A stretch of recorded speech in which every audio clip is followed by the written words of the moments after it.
Close, open, close. கொஞ்சம் அது ஃப்ரீயாக வச்சுக்கோங்க.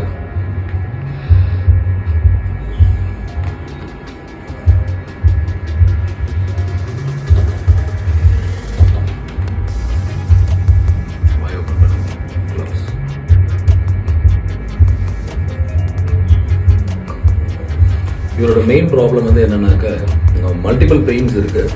அதில் ஸ்பெசிஃபிக்காக இந்த டிஎம்ஜே ஜாயிண்ட் இருக்கு இல்லைங்களா, அந்த டிஎம்ஜே ஜாயிண்ட்டில் வலியும் இருக்குது, கூடவே மறுத்து போகிறதும் இருக்குது. ஸோ மற்ற ட்ரீட்மெண்ட் எல்லாம் பண்ணி முடிச்சாச்சு. இப்போ ஸ்பெசிஃபிக்காக டிஎம்ஜேக்காக நம்ம நீடில் போட்டிருக்கோம். ஸோ இது வந்து என்ன பண்ணோம்னா, அந்த இருக்கக்கூடிய நர்வ் ஸ்டிமுலேஷன்ஸு, அந்த பயோ எலக்ட்ரிசிட்டின்னு சொல்லுவாங்க இல்லைங்களா, அதை வந்து ஸ்டிமுலேட் பண்ணிவிடும்.